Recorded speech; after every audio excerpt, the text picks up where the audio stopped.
selon bato ba makambo ya mando qui peut makambo ya armée oyo ba Rwanda basala biso za trafic d'influence pour ba na bandeko na bango kuna na poto basala lobbying biso tango tokenda poto au lieu to kota na mentalité bato ya poto au lieu to s'intégrer biso to kamata to kona makambo bilamba to kona makambo komona ba jeune fille 4 heures du temps na téléphone oya fingi oya fingi wana kuna.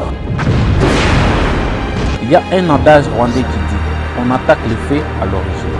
Il dit encore les problèmes ne se trouvent pas au Rwanda, mais les problèmes se trouvent au Congo. Et les problèmes, c'est le FDLR. Comme il y a les FDLR au Congo, c'est les problèmes du Rwanda. Les FDLR qui sont au Congo se mélangent avec d'autres têtes qui sont identifiées pour déstabiliser le Rwanda.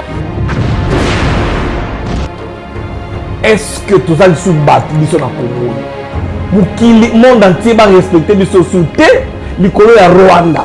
To vandi tuzo contre la église to lela basi ba lela nzamba pesa bango mibali. Pendant que to yebi que mibali ba chômeur ba bala raté ako sente yo pasa na mbongo te. Bato ba bali ba kende ko lela nzamba pesa bango bana po bazo bota te. Nzamba pesa bino bana. Boko lesa bana nini? Nde bozana bozotala nga ebele dilendo oleki matembele na pio ya kokauka na pote ba mama mosusu akei na wenze makrokoto o balongolaka na banyoku yango bazonika lambela bana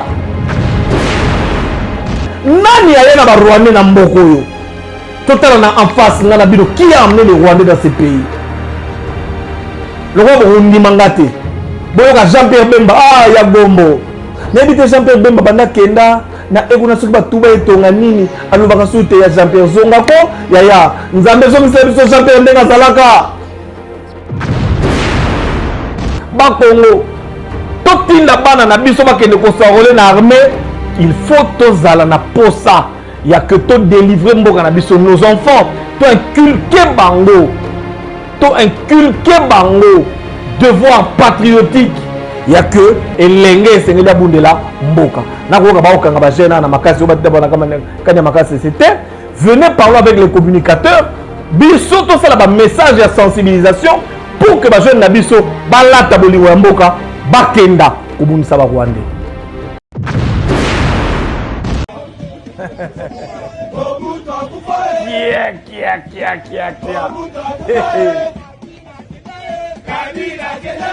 Eza ya koyinda Fatinde mokonzi mabuina kenda Fatinde. Amis téléspectateurs, système à zapping attaque à la cathode, tous les coups sont permis. Balobi style Alaska match sans arbitre dit tozo bima na terrain tokoya na mabele tozo koya na mabele na ba Rwandais tozo koya na bino na mabele FARDC Général Patience na pesi bino mbote na bwaka kate kombo kaka yetika kaka na loba po na sepeli esengo toninga na motema ba bisinga balobi FARDC lelo lobi na butu avant-hier bo beti batuana mabe botikeli bango tante balobi na Kigali matanga bota la première fois na Kigali matanga basala matanga po na Kigali balelaka bangombe na Kigali soko moni matanga donc ngomba kufi mais mutu balelaka mutu te na Kigali mais lelo lelo matanga na Kigali nalobi musée assez appelle ça déjà prophétie à l'oba la guerre sera longue et populaire. Elle rentrera d'où elle est venue. Première partie à prophétie à musée et c'est Kokisami. Siko deuxième partie à prophétie à musée yango nem tozo Kokisama tozo kozongeza guerre et si ke utaki FARDC les jeunes je vous encourage soki nazala ke lenge boyebi na kota FARDC atana ki bon paka boepe ndena bona na posa na kende c'est le programme nangezali aboy na ke Goma pour outi déjà Ituri image ya Ituri nazo tshela bino ka te pourquoi ka ta ende zate na si déjà montage leo na pourquoi bozo image ya Ituri na ke Goma na ke Bukavu so na longo wana na koti bogiseni Kigali famille mbazo boya famille ote soko ke kuna kagama ko boma kaka. La Bible dit il appartient à l'homme de vivre une fois après quoi vient la mort. Kagama ko kufate Nalobi, tu utiliser Jésus, et ngaïba congolais. Nzambe, comme ça, maïsto zalata disent. Tu utiliser Jésus. Jésus lobaki, ils vous feront la guerre, mais ils ne vous vaincront pas. Ndenge ni kaka biso ba congolais to le la Yesu to baki ba vaincre biso te. Guerre to aussi mon colonie to gagner mon colonie. Il faut to gagner yango. Yango na encourager tous les jeunes congolais. Donc généralement kuna na Goma. Asali appel. Ba wewa, oh ba wewa. Bravo. Bravo ba wewa boke côté la FARDC maman. Lamba moteke. Kalinga mpiodi pondu kenda kotike la FARDC. Nalobi Congo mobimba Katanga, Kasai, Ituri. Bango kuna kuba na guerre biso ne photo cha bango poa. Ba province ni musu botanga na ba province bino botanga déjà na botanga ba province. Ba Congo totinda bana na biso ba kende ko sarole na armée, il faut tozala na posa. Il y a que to délivrer mboka na biso nos enfants, to inculquer bango. To inculquer bango. Devoir patriotique. Il y a que elenge sengeli abundela mboka. Nakoka ba okanga ba jena na makasi obati ba na kanya makasi c'était venez parlons avec les communicateurs biso to sala ba message ya sensibilisation pour que ba jeune na biso ba lata bolingo ya mboka bakenda kobundisa ba Rwandais. Bakenda ko protéger mboka na biso po selon la prophétie mboka au Congo na yebisaki bino en attendant tout mona tozobina déjà. Amis téléspectateurs, maintenant la Sabino image mo swinga ina tala ki on internet, je suis sûr que bato beli pe batala ki. Mais botana no extrait. Ya garçon na moni aliaki bien té. Kuri twebwe gengira imana rwose intambara zaza kuko Ici, moi personnellement, c'est à mon avantage que cette guerre perdue. Ariko twara navuze ngo ibyo biraka Nous tuzajya l'avons tubirangiriza aujourd'hui, hirya nos yo tâches hano seront Rwanda. effectuées Rwanda ni ailleurs. ruto ntabwo Le twashyira Rwanda est un petit pays. kuko bafite ibihugu binini ibibazo byacu tukabirangiriza hirya yo hano Rwanda. Rwanda ni C'est un ruto petit ntabwo pays, nous ne devions pas y mettre des bombes. kuko bafite ibihugu binini Chez ibibazo byacu ceux-là, tukabirangiriza ils kandi ont de grands abamotari nta kibazo pays. Nos bibafite. problèmes doivent se régler là-bas. Ariko nimushaka ko tutangirira Mais mu si vous Kigali voulez sinzi que nous rero commencions zari hehe à Mont-Kigali, ubwo au ni nko Béro, kurwanira muri saro yawe. ça serait comme Hari se umwana battre dushobora dans sa propre kumubwira, hari maison. umugore Les dushobora enfants et kumuhirimira, les femmes hari pourraient televiziyo. souffrir. Votre télévision pourrait Mujye être mudusengera endommagée. nk'ingabo Et pour ibiraka votre byacu armée, tubirangiriza iyo ngiyo. pour qu'elle puisse, je reviens sur ça, Muhirimira, et là, ils hari applaudissent. televiziyo. Votre télévision pourrait Mujye être endommagée. mudusengera nk'ingabo Et votre armée, ibiraka pour byacu qu'elle puisse tubirangiriza iyo accomplir ngiyo. ses tâches, ça doit être là-bas. Kandi mubisenge nimubisenge nabi hari igihe njya mbona aho twagiye bas Mais priez de la bonne manière. Car parfois, j'entends des prières disant, mon Dieu, fais-nous gagner cette terre, cette guerre. Écoutez ce qu'il dit. senga mana yacu rwose udutsindira intambara ku mutima nkabona imana yanjye iri sengesho nturyumve. Et moi, je me dis, Dieu n'exauce pas leur prière, cette prière. Kuko jyawe intambara ndazikeneye ariko hirya. Car moi, j'ai besoin de cette guerre, mais pas par ici. Je la veux là-bas. Bouti kolanda papa oyo na stade bazo sepela. Bango basalaka guerre na mboka na biso. Mboka guerre komaka pa na bango te. Ba sepeli ba beti maboko. Biso to kufaka. Ce n'est pas juste. Les jeunes, nous devons nous lever. Levez-vous. Si vous refusez de vous lever, ils vont nous prendre notre pays. Bakoboto la biso mboka. Tokozalaka tolali tolamuki ba investisseur ba yate pona nini esengeli kaka to banga ka ba Rwanda ba okota leo ba Rwanda ba okota lobi.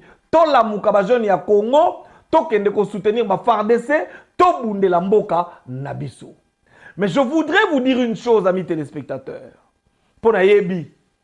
Tala ba contre-fasciste ba se batalinga ba mai solo banini. Facha ya ebisi so kaka mazande na biso. Abaki ba nyamulenge ba. Ben oui, bien sûr. Ba nyamulenge ba za ba ndeko na biso. Même Kagame wana azande kona biso. Mais mulimu mabende lata ye. Yaona lobi, il faut na kende Kigali na imposer maboko. Aza délivrance. Je voudrais expliquer quoi au peuple congolais. Nous ne sommes pas en guerre contre les Banyamulenge. Nous ne sommes pas en guerre contre les Rwandais. Je ne voudrais pas, et je vous l'interdis le plus solennellement possible. Na sengi na ba Congolais nyonso tout. Ovandaka na Katanga, ovandaka na Kasai, ovandaka na Ituri, ovandaka na Goma, Bukavu, Butembo, ovandaka na Chikapa, omoni Rwandais na nzela kobeta elibanga te, omoni Rwandais na nzela kofunda ye kofinga ye te, kolakisa ye pe mabete lakisa ye bolingo. Pona nini? Ya liboso tozongi na Bible. La Bible dit aimez vos ennemis et priez pour ceux qui vous maltraitent. Kagame na kote le jeûne prière il y a 1 mois. Na ba no samelaka pona yo. Prions pour nos amis rwandais, prions pour nos frères rwandais parce que c'est ce que nous recommande la Bible. Ça c'est la première chose. La deuxième chose, politique ya ba rwandais za la nini.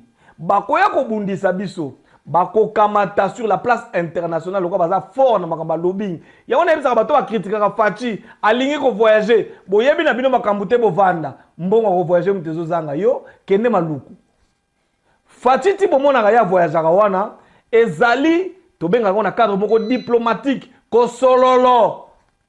Pour Rwanda ase akota, Rwanda ase akotisa virus na kati ya ba pays étranger.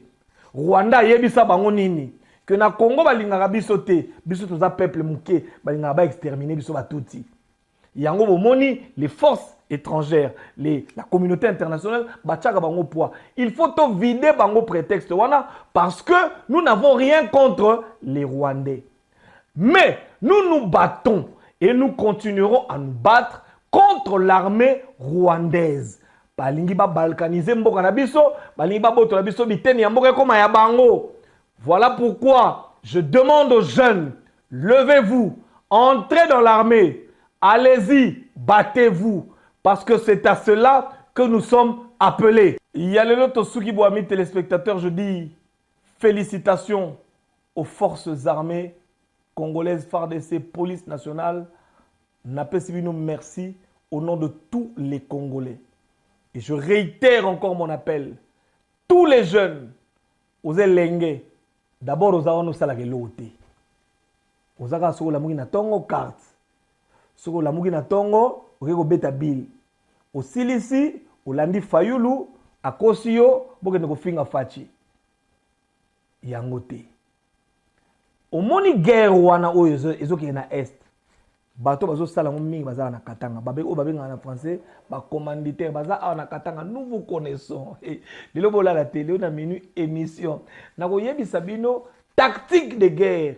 Ndenge nini bato wana o bazali awa na katanga ba préparer ma solo.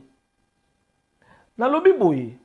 Si vous êtes contre le président Félix Antoine Tshisekedi, si vous ne l'aimez pas, si vous voulez récupérer le pouvoir, nous sommes dans un pays démocratique. 2023, élection Koya. Au moment où on a un paquet, kenda na ba élection, gagner l'élection, tombola mboka. Ozaki mokonziao, osaki le côté, osali, et le konde konanga bosembe ya lobaki. Yango yo salaki. Ya monene boy. Sikoyo, facha ye, mboke zoko bonga, bobebi sakaka, pour le balo ba facha salaki le côté. C'est injuste. Yango na lobi, Fachi vanda na ngwende no ya bokonzi. Peuple akubunda pona yo. Na lobi na bino ba Congolais ndenge to salaka bango na époque musée. Ndenge to salaka bango na époque musée to sala bango lelo, mais je dis la haine n'est pas une bonne chose, la xénophobie n'est pas une bonne chose. Les Rwandais, rappelez-vous, epé sabino kandaté. Les Rwandais sont nos frères. Ba Rwandaises, Baba ser na biso, ba rwandaise. Bandeko na biso. Tokubundisa nde armée rwandaise na ba véhilité na bango ya mabe o balingi ba botola Congo. Et puis, la dernière parole de Mouzé avant Koufa et Sengeli Eko Kisama. Guerre tokozongisa yango esike utaki. Bo sepela déjà. Pour Congo, eza déjà ya kobonga. Pour tozobina déjà. Tant musupe tozo sambela na biso mabe nzamba zoka ba prière na biso te. Ça ne va pas. Combien de fois moi mboka mukie lokola Rwanda et comme na ko sakana na biso d'année en année. Mais tozo lela kaka Kabila pera ye na ba Rwandais ba bomie mususu wana sisa nga ba pila ye 18 ans bakosa biso basala boye baloka boye esili kaka te lelo facha ye basigné baaccord banyamulenge bandeko na biso tosala kimia. Ah, nalandi message moko leo na tongo esui ngai esalinga pasi en tant que congolais nangi na vérifie nanu soki yo mpe oza congolais lokola nga landa nanu makambo kaga malobi. Il ne croit plus à aucune négociation car toutes les négociations entamées ou effectuées dans le passé n'ont abouti à rien. Il est décidé et déterminé de maintenant se battre pour résoudre les problèmes du Congo par la guerre. Ils sont rwandais, ils sont un tout petit pays au monde qui n'a pas d'espace pour faire la guerre. Alors, comme ils sont petits pays, ils ne peuvent pas faire la guerre chez eux. Ils vont se battre en dehors de leur territoire. Comme les gens qui les attaquent et ont de l'espace pour faire la guerre, ils vont ramener la guerre dans leur pays. Parce que c'est là qu'il y a de l'espace pour se battre. Au Rwanda, il n'y a pas d'espace pour se battre. Ils sont un petit pays dangereux. Ils vont remettre la guerre chez ceux qui les combattent. Il insiste, il dit, il y a un adage rwandais qui dit, on attaque les faits à l'origine. Il dit encore, les problèmes ne se trouvent pas au Rwanda, mais les problèmes se trouvent au Congo. Et les problèmes, c'est le FDLR. Comme il y a les FDLR au Congo, c'est les problèmes du Rwanda. Les FDLR qui sont au Congo se mélangent avec d'autres têtes qui sont identifiées pour déstabiliser les Rwandais. C'est ça le problème du Rwanda envers la RDC. Ça veut dire qu'ils vont attaquer les FDLR jusqu'au bout, du moment où les FDLR se trouvent encore au Congo.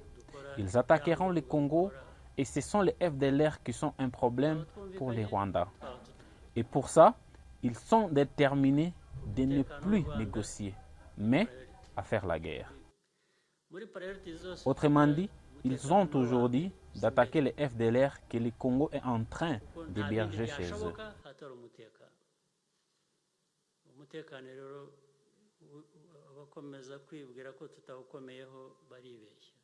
Amis téléspectateurs, est-ce que tous les sous-battus biso na Congo mukili monde entier va respecter biso souté likolo ya Rwanda tovandi tozokota na l'église tolela basi balela nzamba pesa bango mibali pendant que toyebi que mibali ba chômeur babalaka te akosente yo pasa na mbongo te bato babali bakende kolela nzamba pesa bango bana po bazobota te nzamba pesa bino bana bokolesa bana nini nde bozala na bozotala nga ebele dilendi oleki matembele na mpio ya kokauka na fufu eteba bamama mosusu akei na wenze makrokoto o balongolaka na manioku yango bazonika lambela bana yango bozowela bobota ya nini ya kosala na bango nini tozwi bana nyonso tobwaka na balabala bakoma bakuluna na mboka oyo toa na minere na baminere stratégique oyo ebimi sika mokili eyebaki te ekomi koyeba basalela yango babateri biso tozokontinue na mboka oyo kolela nzala bija mokie ya 4 milliards lelo facha asala effort ekomi 10 milliards mais okoka mpe kaka te 10 milliards mpo biso foto na babija basa ba 200 milliards mayele bakongole tozangi kongole lobundela mboka kongole azobundela jibe na wera oh kongole lobundela mboka ozobunda ono te facha longwa bazongisa mabwina me nalobi nani aya na barwandais na mboka oyo totala na en face nga na bino qui a amené les Rwandais dans ce pays le roi bokundima nga te boyoka Jean-Pierre Bemba ya gombo nayebi te Jean-Pierre Bemba banda kenda na ekuna soki batuba etonga nini alobaka su te ya Jean-Pierre zongako yaya nzambe zongisela biso Jean-Pierre ndenge azalaka botano Jean-Pierre Bemba oyo azoloba ateki mboka nani ateki chef d'état-major rwandais Kabila te James Kabare nani chef d'état-major moni normal bino bacongolais chef d'état-major azala rwandais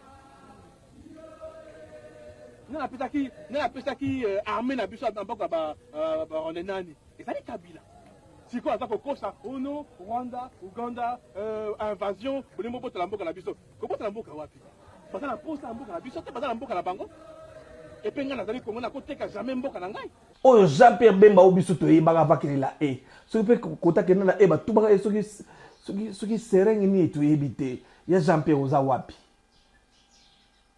nalobi to utiliser Jésus c'est-à-dire que amis téléspectateurs omoni badémon o biso tozokende kolie na baeglise banda sadi banda to banda kokende soki 21 ngo le 7 1967 na 7 heures tokei le 8 1968 na 18 na 8 heures tokei le 9 ti banda tokenda sonika futa leka na ba le 9 mususu baye mususu ayazo cha mundelo apeti na ngawana ako abimisa bato bambongo na poche mabe abimisa bato ba unité mabe oh baba lekisaka mais les hommes de Dieu, dites la vérité au peuple. La nation est sacrée. Le peuple doit se battre pour la nation. Envoyons nos enfants aller se battre au lieu de les retenir dans les églises. Parce que les démons que nous lions, écoutez, la Bible dit une chose, hein? Nous n'avons pas à combattre contre la chair et le sang, mais nous avons à combattre contre les esprits et les dominations dans les lieux célestes. Ça, c'est une chose. C'est-à-dire que Moussa Linanzambe Yofukama, banda ko sambela lié ba démon ya Rwanda lié ba démon ezana mutu ya bato ba lingi guerre ekotana kati ya mboka ya Congo mais bilenge na biso ba congolais esengeli to salela devoir patriotique c'est-à-dire pour cette unité nationale pour ça ko bunda bino saka ko no ba kasa yefo balongo na Katanga bazo yiba minéraux bongo ba minéraux ba Rwanda bazo ko yiba mais toujours comprendre mamboko yote. Jeunes, arrêtez d'aller matin, midi, soir dans les églises. Israël, bakolo Bible. Jésus-Christ était juif dans la chair. Tout son peuple, Bible banam ki le bandati lelo. Babunde la kamabele na bango. Lisez la Bible. Bible banda wapi. Na jardin d'Eden. Adam na Eve babengana bango wapi. Na jardin d'Eden ezali mabelete. Bana Israël bakendaka na Egypte nzamba ebisaka bango ndango zomisa bino na mabele nelaka soki tolandi Bible. L'histoire de la Bible est fondée sur la terre. Et alors Congolais, comment est-ce que nous ne pouvons pas nous battre pour notre terre, pour notre devenir? Pourquoi? Parce que les démons que nous chassons, ça veut dire on a deux combats na Congo. Combat ya molimo na combat ya physique. Izalaga bongo. C'est-à-dire tant que to sambeli, mais c'est meli pe na nzoto to bunda parce que la victoire ne sera pas seulement spirituelle, mais la victoire spirituelle doit être palpable et visible à travers la victoire matérielle. Nous ne pouvons pas lier les démons tout le temps, mais tant que ici sur la terre, dans notre vie quotidienne, nous manquons à manger, nous manquons à boire, nos enfants font la prostitution. Toi, on a 8 ans, on a 8 ans, na teka ganjoto, a teka ganjoto pour l'ignorate, l'icolo yanzala. Mais pendant que nous avons un pays riche, réfléchissons. Mais mon Dieu, qu'est-ce qui se passe dans vos têtes? Mais Nalobi, amis téléspectateurs, nous sommes en train de chercher à nous compliquer pour rien. Les pasteurs, to vanda to conseil bana bien. Vous aussi, vous souffrez comme nous. Mais tant que nous cherchons le travail dans un pays où il y a la guerre, où il n'y a pas de paix, où il y a des problèmes politiques, il n'y aura jamais de travail. Arrêtez de lier les démons, démons chômage. Oh, quand il y a démons chômage, mais démons chômage, c'est un ministre de la fonction publique. Gouvernement, oh, gouvernement, il est là. C'est-à-dire, maman a démons chômage, bango. Parce qu'ils ne produisent pas une intelligence suffisante pour créer les binos emplois. Mais ils vont créer les emplois comment pendant qu'il y a des bruits de guerre? Les investisseurs ne savent pas venir parce que la publicité, la communication autour de notre pays est mauvaise. Mais comme Dieu a dit qu'il va bénir ce pays et que nous croyons en Jésus, parce qu'il est celui qui dit un mot et la chose s'accomplit, nous devons nous battre. Israël se battait. Israël va vendre kate bo nzamba lobaki opesa biso terre promise bo to vandi tozo et aka neti bo siko tozo kana biso ba congolais to mi Israël to vandi na biso na Egypte to ba boki tozo zela po nzamba lobaki terre promise. Non, ils ont quitté l'Égypte, ils ont traversé le désert et ils sont allés conquérir. Conquérir, c'est dire babunaki pour na bazo terre promise. Biso ba congolais Nzambe na bilaka o alaka ya pesa biso mboka prospère o toza déjà na yango il faut siko to bunda pona kozwa bilaka ya Nzambe ba démon nyonso boko mona ba démon susu ah su to na ba démon te ya yité ba démon ngo tozo mona bango chaque jour neti tata wana ya konda wana akoka na Goliath mais yena Goliath baga na différence ya c'est-à-dire muna mulai ba ndemo na Goliath mais na poa baza ndemo côté par exemple mikwape so muto abongo pena afinga biso mabe aloba na biso mabe tozo tala kaka tozo lobelo côté bazo bangisa biso mais je ne comprends pas. Les démons que vous cherchez sont au gouvernement, à la présidence de la République. Il y a beaucoup de démons là-bas. Les voleurs de l'argent de l'État. Ce sont les démons. Parce que à cause de leur vol, on ne peut pas payer aux fonctionnaires de l'État leur argent. Bazoko Nyoro, la chef de l'État Mata Kita. Ah, ça la diplomatie, ça la Bango Bazoko Bende Kanganase. Ce sont des démons. Vous voulez qu'on vous dise comment? Nazo Senga. Naba église Nyonso ya Congo. Toyokana, Tosangana, trop c'est trop. Trop c'est trop, Toluka, idemo nini otoko sangana siko pona Congolais nyons surtout à s'impliquer dans la guerre contre le Rwanda. Nous n'avons rien contre les Rwandais qui sont nos frères, je le redis encore. Nous n'avons rien contre les Banyamulenge qui sont nos frères, je le redis encore. Mais l'armée rwandaise, qui aujourd'hui voudrait utiliser le prétexte des FDLR pour nous attaquer comme ils l'ont toujours fait, nous devons combattre pour que cette histoire cesse. Nous devons créer l'unité africaine. Il faut qu'il y ait une base d'unité africaine. Tout le monde a pays, il y a Mukili, la unité pour nous faire makasi. Nazoko senga, beaucoup de monde qui baluba bazaka important, ba fini baluba mingi, baluba bazu pouvoir, baluba basa, na lobi baluba. Silva Mabanga, honorable Denis Kambai, na invoqué bino. Bon luke la biso na mbujimai batata nyonso bakansonda anga ye bata bakansonda boza wapi okomona kaka mutono muto awufune jubanza janyi ani muto awumwanga temoka janyi ngamweli kadi nani tunsonde to eno ato bijambia amwa baka janyi tuko sangana te to sali association de cansondeurs au Congo to zibino to tindibino na Goma bo bete la biso ba Rwanda na bakansonda bata bambasu boza wapi. C'est-à-dire que to zubino bata bambasu to sangisi bino bo bete la biso bata armée rwandaise bambasu. Nous devons nous battre avec notre culture. Nous devons nous battre avec nos coutumes. Bato ba peto ba bimanga dernièrement baka mwena sap. Ole boko ne ko s'attaquer bo na bino na bino. Na mona ka petit bo ba ko bete masa taka azu masa nyo sa meli. Bo memelanga bana wana. Ça veut dire que tous sangana ba Congolais mutuna mayele na ye. Na kati ya navire pour terminer amis téléspectateurs. Quand Jonas était en train de fuir, tant on nzamba tinara na Ninive. Kolo bato telemaka ba mutuna sambela nzambe na ye. Pona toyeba mabe ozo sa nini ezo ko uta wapi. Ba Congo boya na biloko. Ba Yombe boya na biloko. Ba Luba boya na bakansonda. Bangala boya na biloko. To sangisi biloko ba Congolais.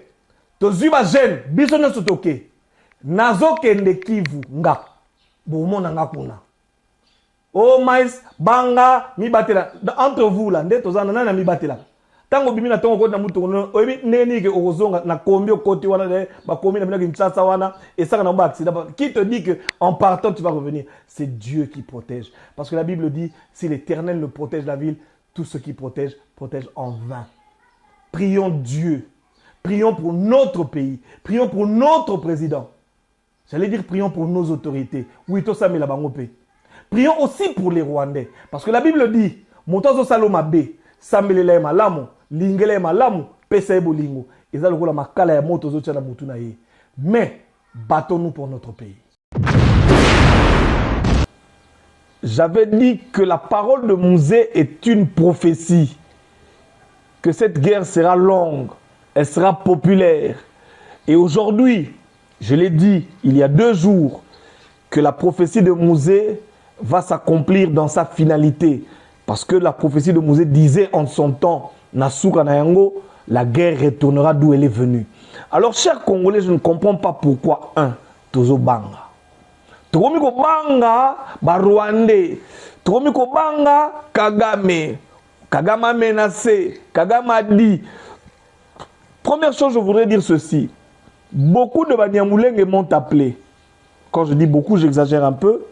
Au moins 3 m'ont appelé pour me dire que le message que nous avons diffusé, ça veut dire pour message auto diffusé une émission Elekaki, Kagame abaki on a Kinyarwanda, balobi moto o asala ki biso traduction, asala ki mabe, maloba o moto wana lobi, yango Kagame aloba kité. Na bisa ki bango na lobi par honnêteté intellectuelle, je vais le dire et je le fais. Bino lokola boza Banyarwanda, boyebi Kinyarwanda, botinde la biso kasi, vraie traduction, ya maloba oyo Kagame alobaki. Banda lobi nazo zela batinde la nga, batinde linga na noté. Donc je lance un appel. Boze belé on a Congo, bato boyebi Kinyarwanda. Bokamata son wana, botinde la biso maloba oyo Kagame alobaki, soki Kagame alobaki teke bakolongo la guerre ba wa sango na Congo. Soki Kagame alobaki teke asali déclaration de guerre contre le Congo, boyebi sabiso makamoni ni Kagame alobaki.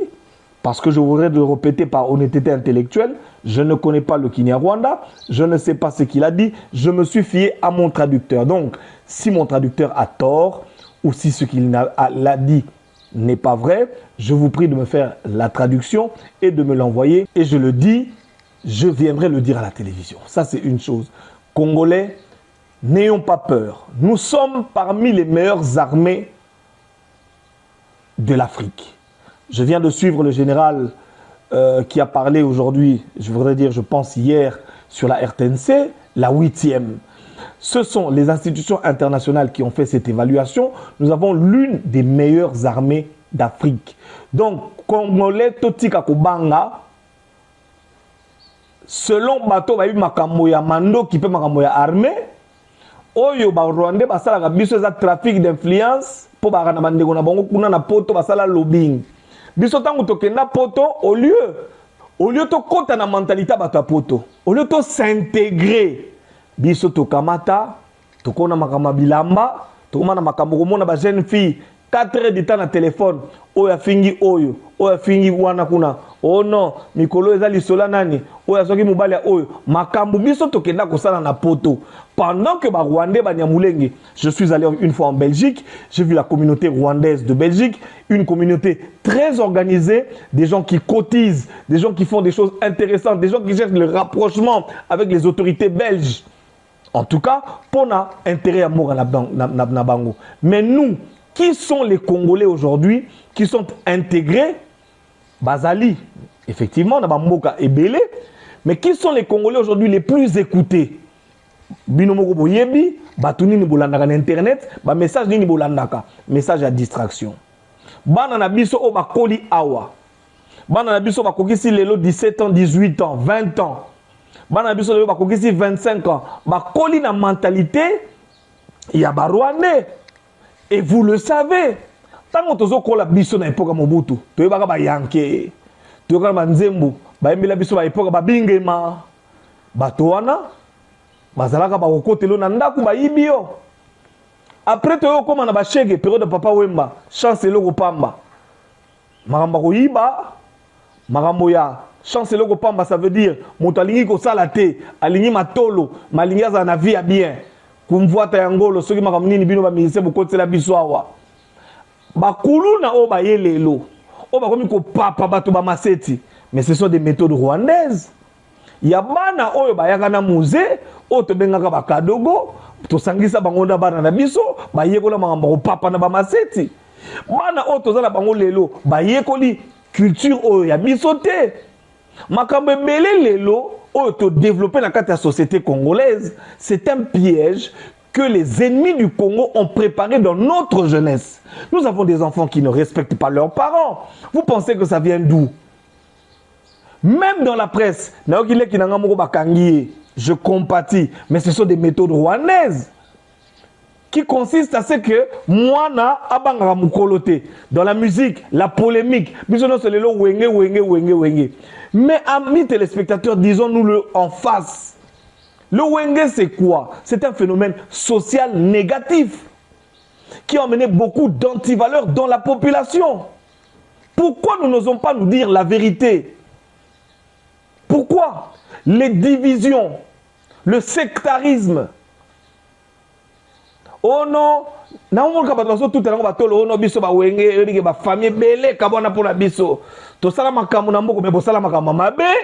Parce que vous avez aidé les gens à se diviser.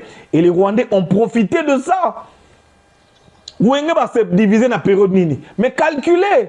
Bota la division à Wenge. Bota la entrée à musée. Bota la système au Rwandais. Ba Simba Katang Bazara, ba chef d'état-major na Mokoyo. Ba Futa ba Mongo. Beaucoup de gens, amis téléspectateurs, quand je dis ça, beaucoup vont dire, moi, ça comme il dit, Boma, pour ba Simba ba leader na bino musicoté. C'est très bien. Mais d'où vient que les loyaux, un Congolais, a préféré aller un musicien que les gars vina et moko que les gars moka na ye. Est-ce que vous pensez que Moutoumoko normal au bout de moi, ça dit que na lobby amis téléspectateurs. Est-ce que vous avez vu que na kikuiti et na batu a simbela pena wera kisi. Ça dit que wera jibe akwe ko les gars wera te. A simba kisi wera yebi ete bakuta na te na wera. Mais aleki sakabana na ye, aleki sakaba koko na ye banoko na ye poka ka wera ça la succès. Vous le savez ou pas? Cela était motivé par quoi? Par la haine de l'autre, par le tribalisme, par le séparatisme, c'est-à-dire to sepela na koboyana, to sepela na balkanisation. Je vous ai dit un jour, amis téléspectateurs, la nation est fonction de 3 éléments importants. Quand on parle d'une nation, on parle du sol, de la terre. Notre superficie.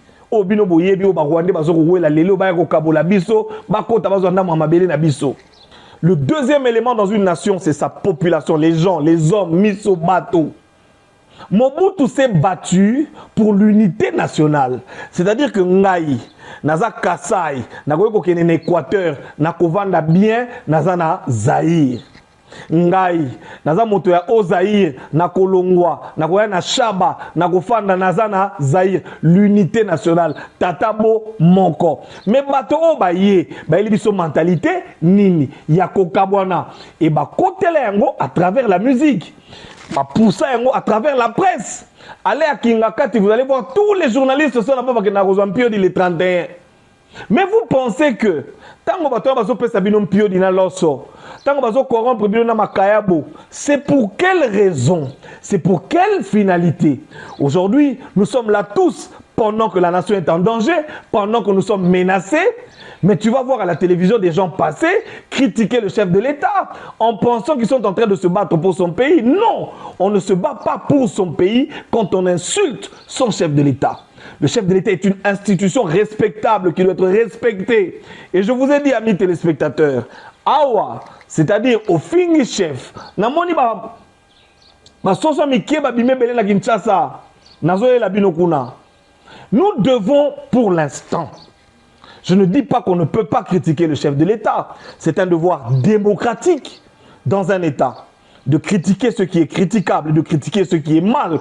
Parce qu'effectivement, dans le pouvoir, tout ce qui se fait n'est pas bon. Mais nous sommes en état de guerre. Nous sommes en état où le pays est attaqué. Nous sommes dans un état où aujourd'hui nous devons être unis. C'est-à-dire nous devons réfléchir, avoir la même pensée. Mukongo mungala muswahili sengeli to sangana. Mwana wenge mwana zaiko to sangani.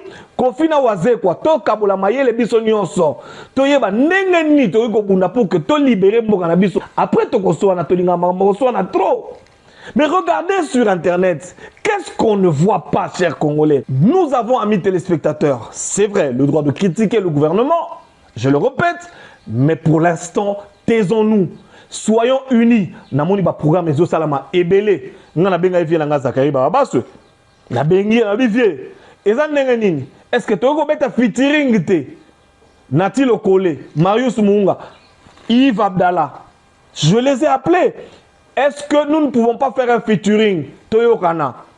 To sangana, to sangisa mayele. To bunda pona Congo. Biso ba journaliste neto pesa ka message to tombo la population. Bana na biso totinda bango na front. Bana na biso. Même yangai. Atade, allez di yo, yakao, kende. Bunde la mboka. C'est ça être citoyen. Je ne comprends pas pourquoi est-ce que nous passons notre temps à vouloir critiquer le président Félix Antoine pendant que nous savons tous que si Félix échoue, le Congo échoue. Ne nous trompons pas, amis téléspectateurs. Ne pensons pas que ce qui est le mandat à Félix est échoué. C'est-à-dire que le monde a battu Fayoulou, a télémi. Oh, non, biso Fayoulou. Yep. Oh mon Dieu.